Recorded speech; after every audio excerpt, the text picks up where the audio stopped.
projet-là, qui peut paraître un peu abscon pour certains, on a voulu inviter le Graffiti Research Lab et l'agence de Deauville à nous proposer, on leur a proposé de donner leur vision de la ville, du mobilier urbain et de la créativité en général dans l'espace urbain.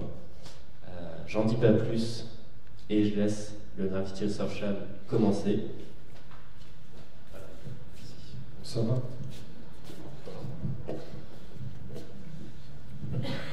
Bonsoir. Donc je m'appelle Jérôme Sinclair. Moi je m'appelle Antoine Kick. Et donc nous faisons partie du Graffiti Research Lab France. Donc je précise France puisqu'on va vous expliquer un peu ce qu'est le Graffiti Research Lab et les différentes déclinaisons. Donc ce qu'on va vous montrer, c'est à la fois des projets qui ont été réalisés par le ou les Graffiti Research Lab, et puis d'autres artistes qu'on affectionne particulièrement. On a regroupé tout ça autour de 6 ou 7 grands axes, et on va vous montrer à la fois des photos ou des vidéos de projets. Donc le Graffiti Research Lab, ça a été créé en 2006.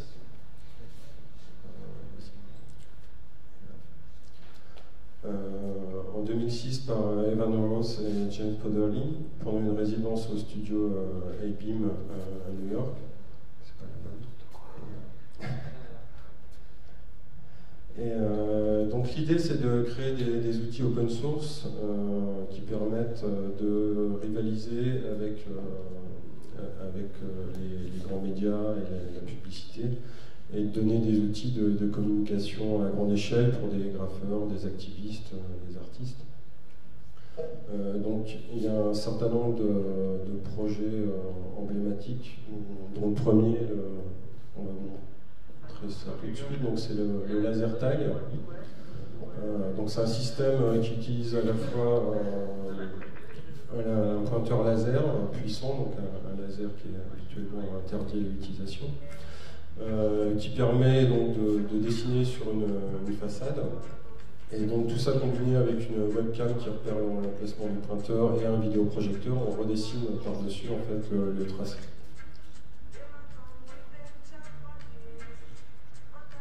Donc on peut situer jusqu'à une centaine de mètres.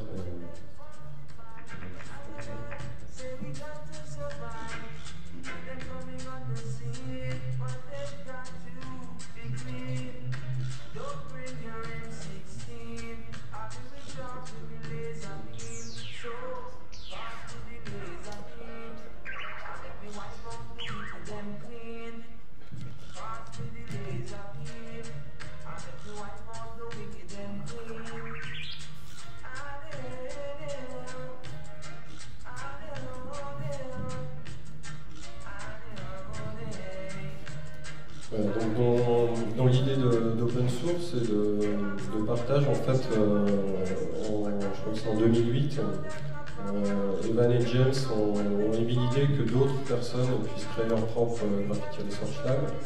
Donc ils ont publié sur un site qui s'appelle Instructables un petit manuel qui s'appelait How to Start Your Own Graffiti Research Lab. Et qui incitait les gens à rassembler une audience, à créer des nouveaux projets. Donc il y a énormément de ce qu'on appelle des cellules qui sont créées par le monde. Donc il y en a au Japon, en Allemagne, il y en a au Mexique, au Luxembourg, en Autriche, au Japon, à Berlin.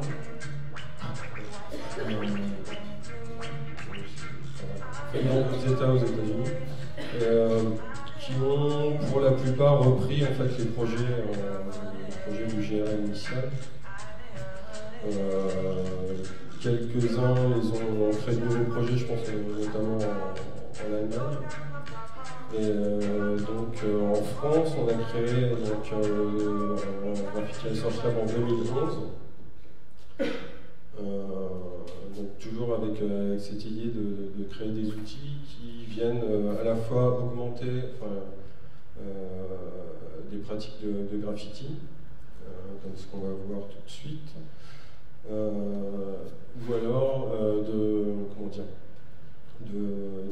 documenter en fait ces pratiques de graffiti. Donc on a des outils par exemple qui permettent d'enregistrer un tracé et de le reproduire après sous format numérique, ou éventuellement de réutiliser ces données-là pour les imprimer en 3D. Donc le projet le plus, on va dire, le plus emblématique qu'on a réalisé, c'est celui-ci, qui a été réalisé par Julien Téchuer et Gabriel Pillon, et qui est une sorte d'imprimante matricielle, mais de graffiti. Donc on a un logiciel qui permet de créer un message sommaire, et après de charger ces informations-là sur une carte électronique qui s'appelle une carte Arduino, et qui pilote le déclenchement des bombes. Donc si on veut faire un L par exemple, ça déclenche toutes les bombes, et puis après seulement la bombe du dernier. Soit on a une structure type train par exemple qui passe devant, soit on passe le long d'un mur, et ça reproduit le message.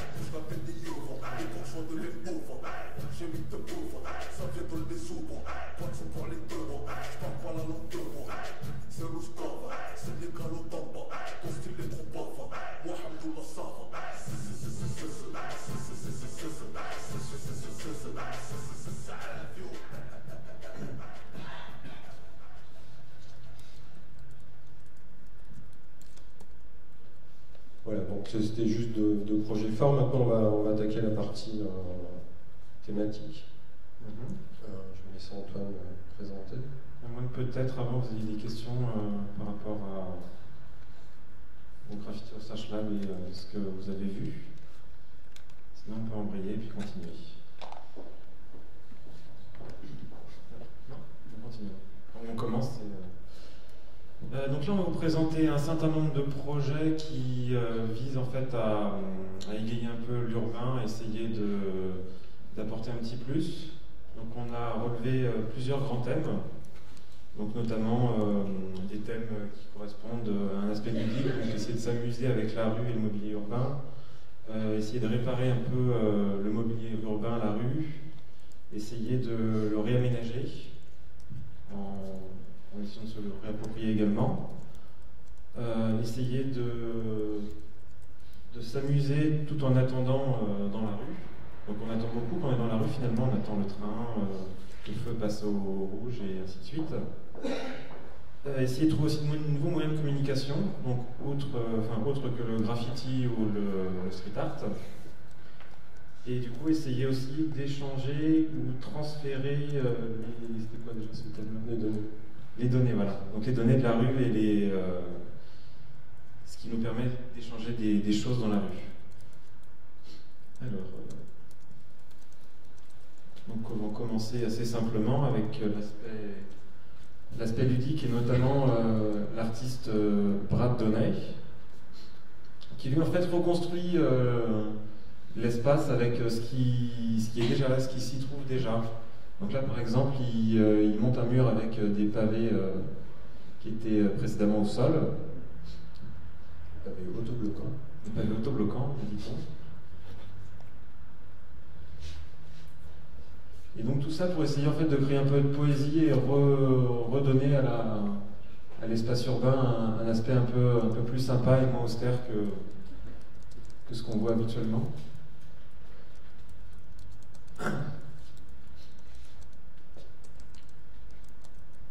C'est un autre artiste qui, celui-là,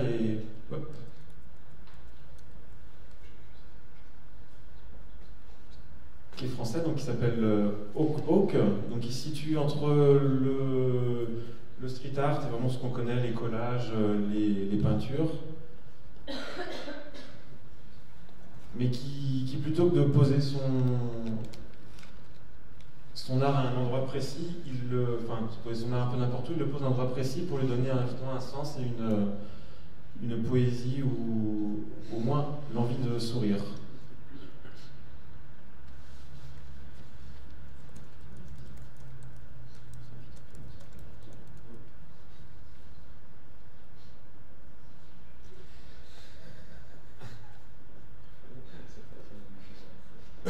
Donc on connaît tous les stickers dans la rue et en fait peu communiquent avec des stickers déjà existants et du coup là c'est une tentative de Jérôme Sinclair donc à mes côtés qui qui en fait essaie de jouer avec les signaux du métro et tous ces stickers qu'on voit qui annoncent du danger.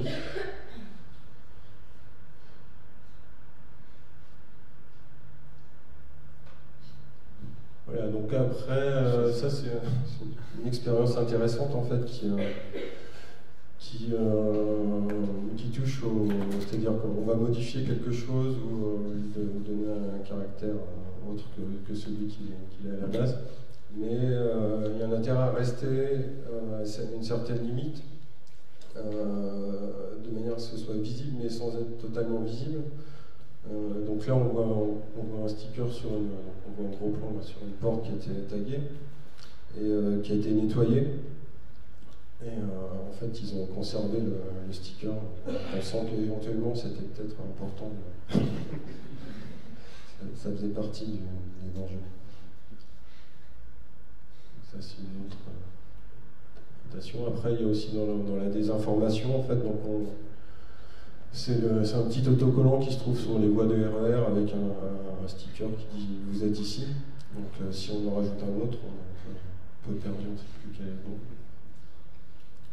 Voilà, et donc là c'est ascenseur social, enfin j'ai rajouté social. J'ai pas vu social.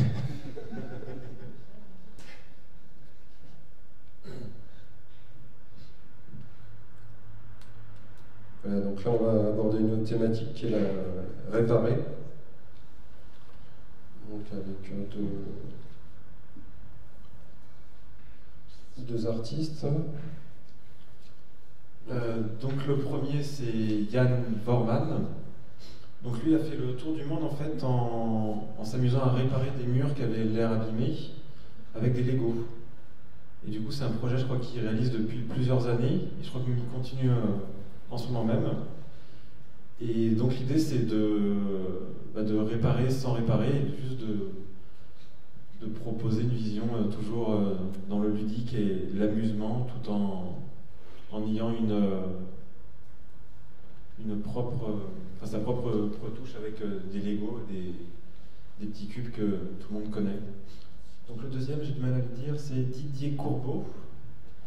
Donc lui, il est français également. Et dans ses nombreux travaux, en fait, il y a justement un de ses projets qui s'appelle Need, où justement il s'est vraiment amusé à intervenir dans la rue.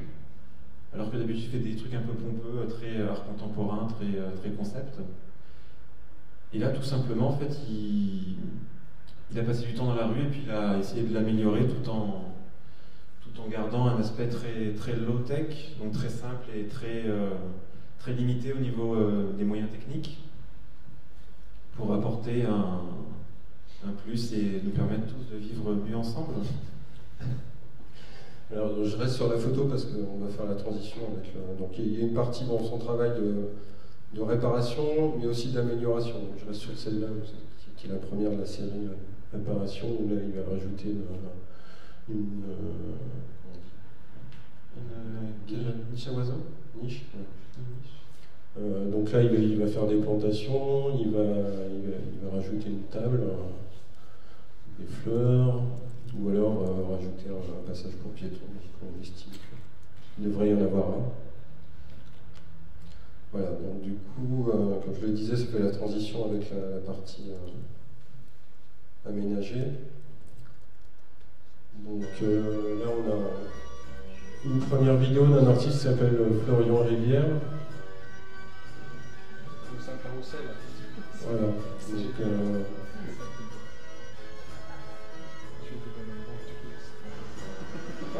donc ça marche.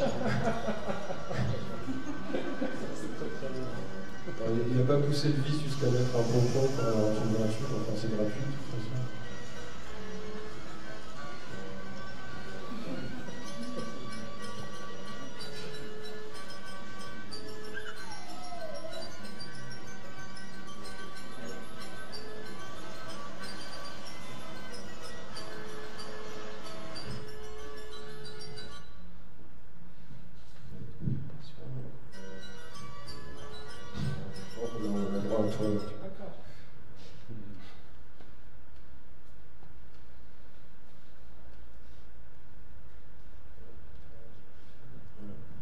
Donc il intervient aussi beaucoup sur du mobilier urbain qui déplace et qui réagence. Donc là on passe d'une enfilade de bancs à quelque chose de beaucoup plus convivial.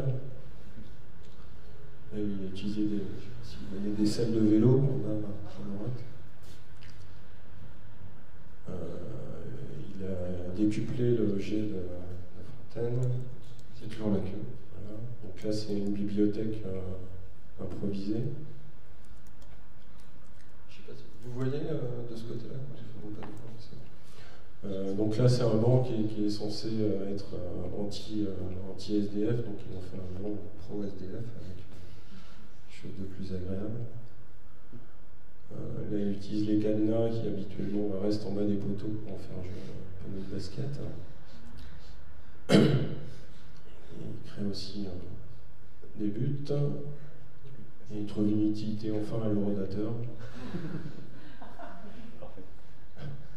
Et il concurrence Ikea avec étagère haute. Enfin, en jouant aussi sur la fabriquer soi-même.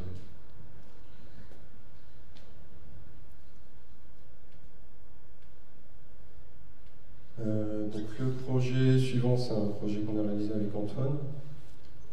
Je vous laisse. C'est bien ça. Je peux pas mais ça y est. C'est vraiment dommage. Si j'avais su, je l'aurais fait avant. Mais jamais, au grand jamais, je n'aurais pensé cela.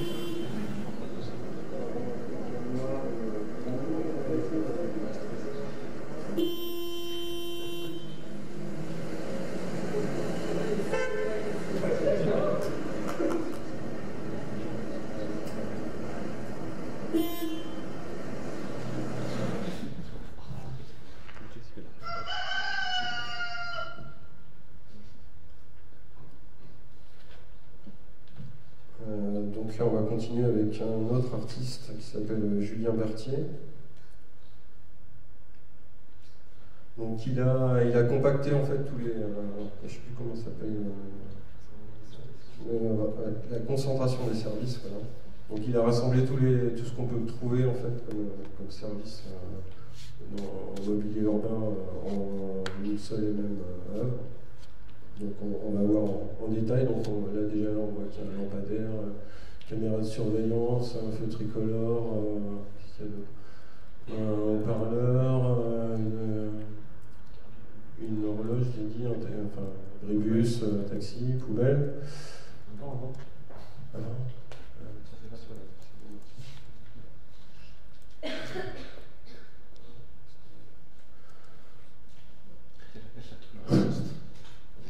peu dans tous les sens.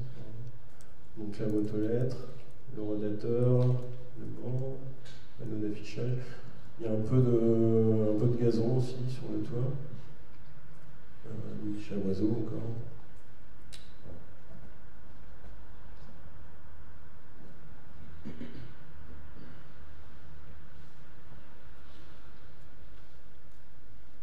Donc maintenant une vidéo d'un artiste qui s'appelle Farwell. Donc alors il avait réalisé une vidéo dans le métro qu'on n'a pas retrouvé, donc on a choisi une autre.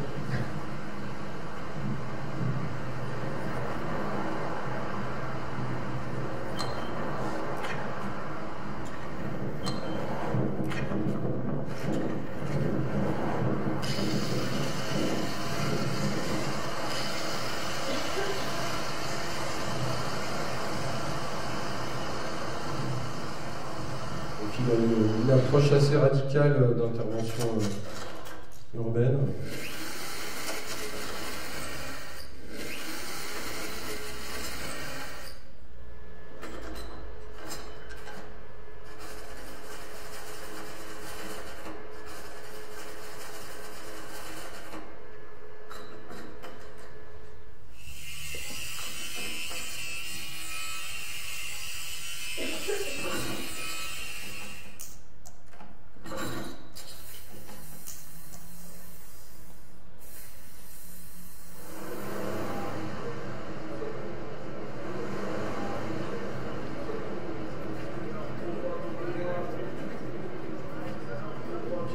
conserver le fonctionnement du Vélib.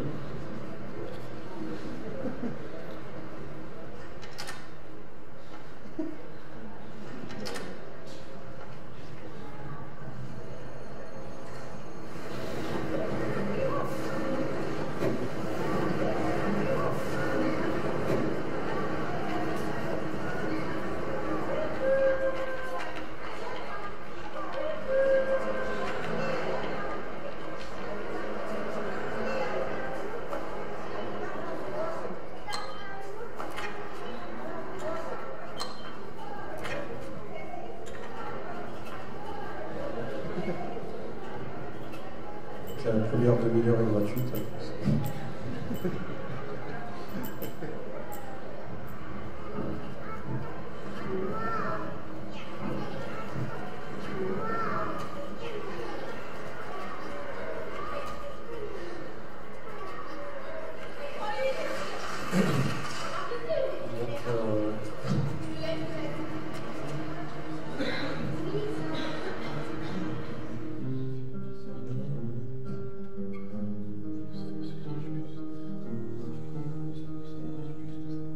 Donc le projet suivant dans la catégorie serait approprié l'environnement urbain est un projet du Graffiti Research Lab initial qui s'appelle Let's for Risk, qui est aussi un des projets emblématiques, qui est quelque chose d'assez simple dans la conception, c'est-à-dire que c'est juste des LED avec une pile bouton et un aimant, et ça permet en mode happening de jeter ces éléments sur une structure métallique et donc ça reste au bout d'un ou deux jets accroché pendant, enfin ça reste accroché longtemps, mais les LED persistent pendant un ou deux jours.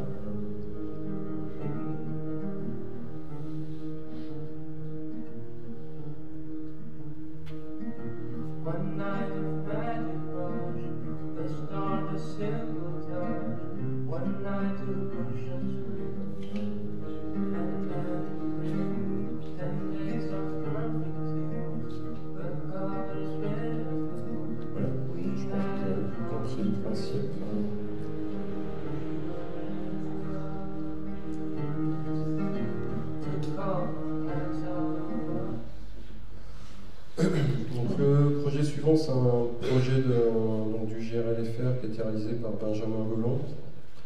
Donc ça s'appelle le LSD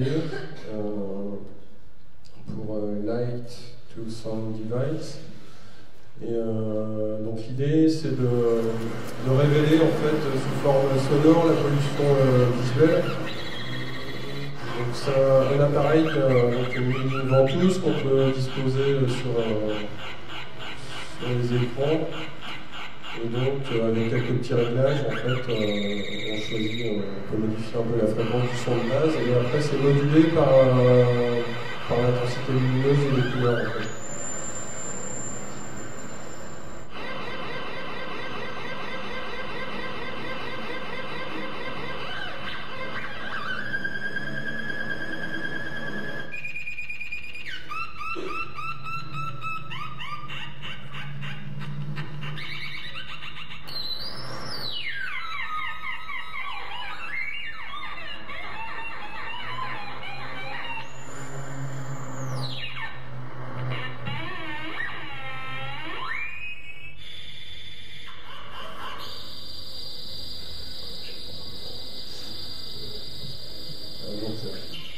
On a dû vérifier que ça inquiétait beaucoup les passants. Quand on l'a fait, les gens s'arrêtaient et nous demandaient à chaque fois ce que c'était.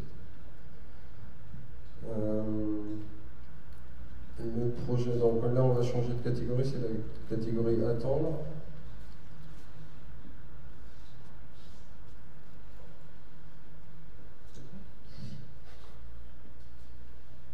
Donc comme je disais, on attend beaucoup dans les transports, en attendant le feu.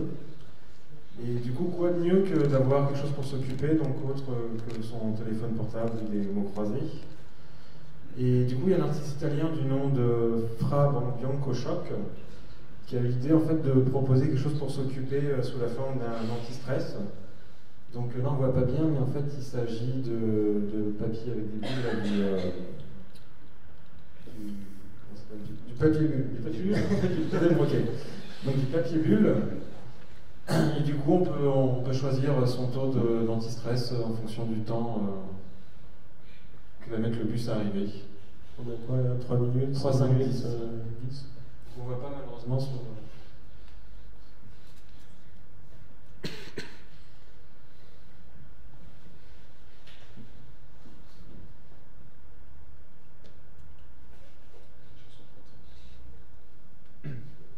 Donc on voyait sur la photo d'avant la dame qui n'éclatait pas du papier bulle, qui avait l'air de bien s'ennuyer. C'est trop tard. On verra pas. C'est ça.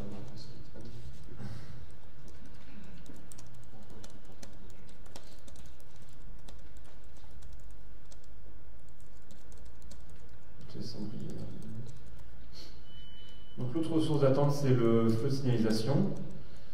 Donc il y a un système qui existe, qui est à la base, je crois, qu'une œuvre artistique, qui est maintenant produit, je crois, et c'est un Allemand ou un Hollandais, j'ai un petit doute là. Ils sont deux, d'avoir un Allemand et un Hollandais. Et du coup, l'idée en fait, c'est de rendre les feux de signalisation interactifs. Donc, sachant quand le feu est vert, on peut jouer à une espèce de forme de jeu qui ressemble à Pong. Et en fait, on peut jouer avec la personne qui est à l'autre bout de la rue. So, wie ihr seht, ist das Ganze eine Pong-Variante mit Skateboard. Das wird ziemlich cool. Hier seht ihr auch wie lange die Rotphase geht.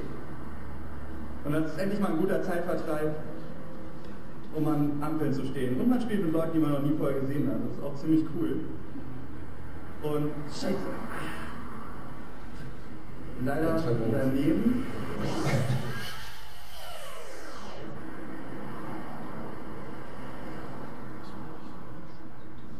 Und tja, leider verloren. Meine Mitspielerin war besser. Und da ist sie auch schon. Hey! En fait, on écoute une fille en plus. Oh, c'est sexiste.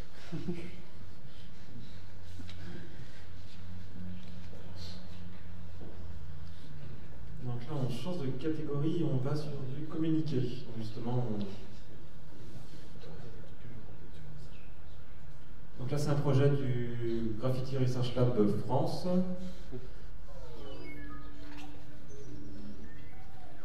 Et donc l'idée en fait c'est de proposer un mur d'expression libre, mais au lieu d'écrire sur un bout de papier ou sur un mur avec des bombes de peinture ou des choses là, des choses comme ça, on écrit avec des SMS.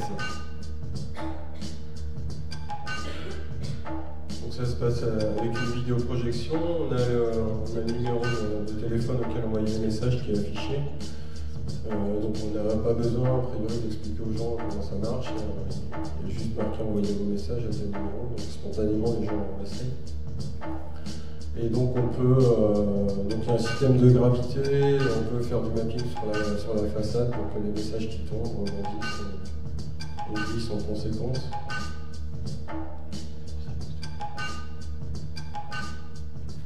Donc il n'y a pas de modération, donc les gens restent.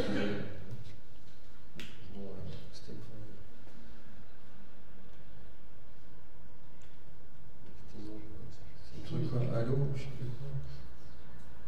Ah non, ça suffit, ça suffit. Bon,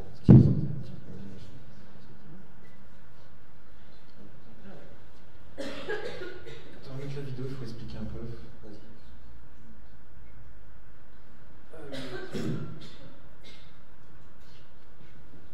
Donc le prochain projet, c'est un projet du FatLab. Donc en fait, le FatLab, c'est la nouvelle version du Graffiti Research Lab. C'est une sorte de collectif de gens qui font des choses qui sont très techniques ou très idiotes. Donc ils ont notamment une charte de projet fait en moins de 4 heures. Un projet fait et publié, je crois, en moins de 4 heures. Ouais, alors l'idée ça s'appelle les Speed Projects. Et, donc ils ont un petit logo, on coche 1 heure, 2 heures, 3 heures, 4 heures. Donc l'idée c'est du moment où on commence au moment où on publie, il doit se passer un temps. Et du coup, ça donne des projets assez simples mais efficaces, presque limite trop efficaces pour être vrais. Et du coup, dans la production de cette FatLab, il y a un projet qui est un peu étrange parce qu'il utilise des routeurs Wi-Fi. Et en fait, le logiciel du routeur à l'intérieur est modifié pour qu'en fait, au lieu de se connecter à Internet, propose juste en fait 4 noms de réseaux qu'on peut en fait modifier nous-mêmes. Et par l'utilisateur juste en se connectant et en tapant le nom. Donc c'est une sorte de nouvelle forme de graffiti, mais la vidéo n'est pas évidente à comprendre. Donc on se connecte au Wi-Fi, on a cette page qui s'ouvre. On propose de taper son propre message qui va apparaître après dans la liste des réseaux Wi-Fi.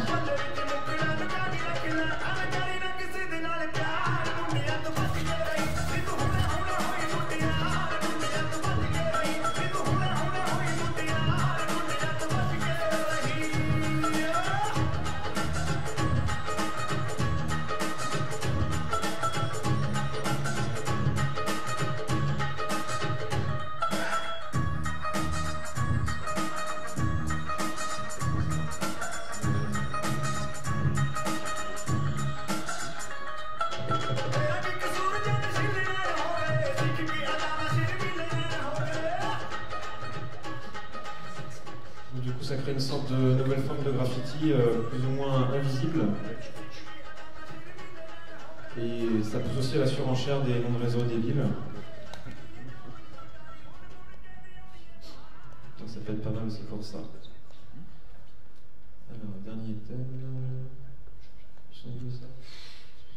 Voilà, donc le dernier thème, c'est qu'est-ce qu'on avait dit, échanger et transférer des informations. Donc il y a un premier projet qui est assez, je pense, connu, qui s'appelle les Dead Drops.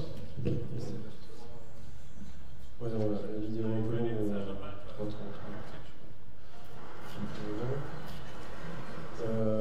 Donc l'idée, c'est de créer un réseau d'échange de données, mais offline. Donc en fait, on utilise pour ça des clés USB. Qu'on va insérer dans un mur, et donc il y a un site web qui s'appelle deaddrops.com où on peut voir quels sont les dead drops à proximité, comment les localiser. Alors il y a une photo de loin, une photo de près, une photo de très près. Et donc on peut, je crois qu'il y a aussi un petit descriptif concernant le contenu de la clé. Et donc on peut arriver, brancher son ordinateur, récupérer des virus, enfin des fichiers. Et voilà. Donc il y en a, je sais que, un nombre assez faramineux un peu partout dans le monde, dans des endroits parfois insolites. Donc c'est un projet de Aaron Bartol qui fait lui aussi partie de FatLab. Something on there? Yeah. It's spelled peer-to-peer wrong. What did it spell wrong? It was peer-to-peer. This was not objective properly.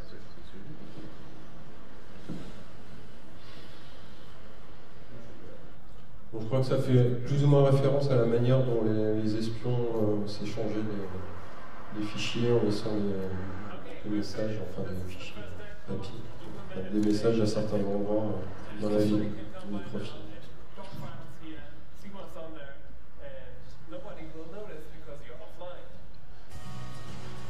Voilà,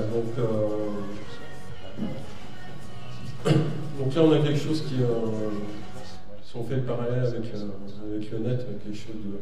J'arrive pas à...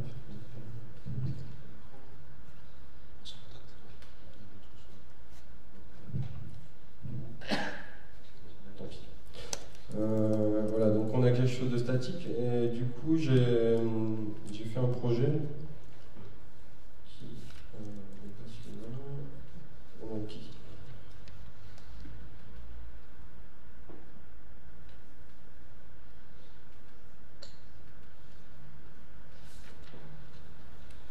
qui s'appelle les...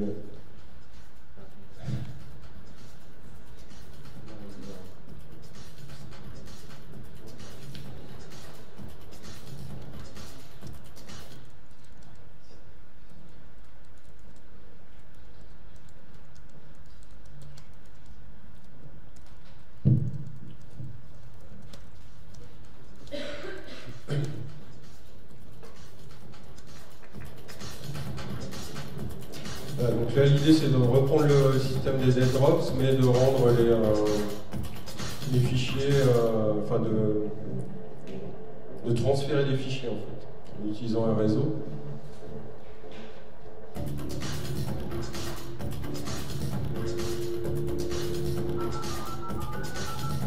Qui en l'occurrence, là, le réseau du métro, en fait.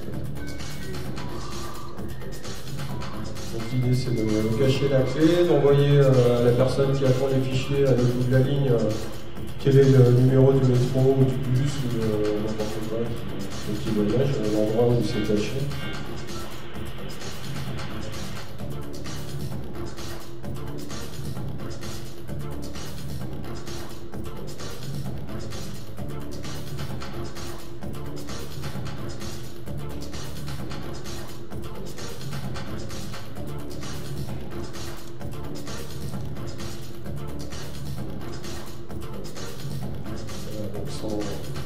Sans filtrage, sans surveillance sur le net, ça va les fichiers.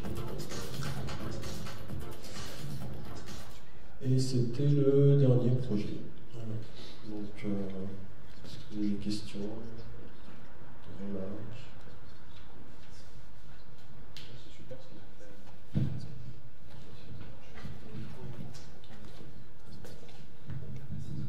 C'est vachement intéressant comme projet artistique, je trouve. Il y a plein de trucs, il y a un peu d'émotion sur les trucs, les LED, sur les murs, c'était vachement poétique.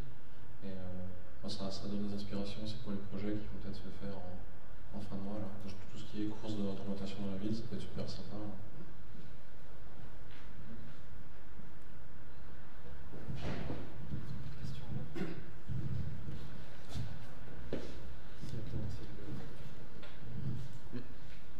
Je voulais savoir dans quel, si ça s'inscrivait dans le même cadre, tout ce qui est Pirate-Box, tout ce qui est les petites initiatives, que ce soit dans les bars, dans les bibliothèques, de box non connectées à Internet, mais qui permettent de partager du contenu également. Oui, c'est dans la même idée de partager offline les choses à proximité, c'est-à-dire dans la zone de couverture du réseau. Typiquement, le projet Wi-Fi Tagger qu'on a vu tout à l'heure utilise la même technologie que les Pirate-Box. En fait, c'est un type de routeur qui modifie, un système qui fait fonctionner les routeurs qui n'est pas celui fourni par les constructeurs, qui s'appelle OpenWRT. Il y a un certain nombre de routeurs qui sont supportés et on peut installer ça là-dessus et avoir accès à plus de fonctionnalités ou vraiment à la customisation.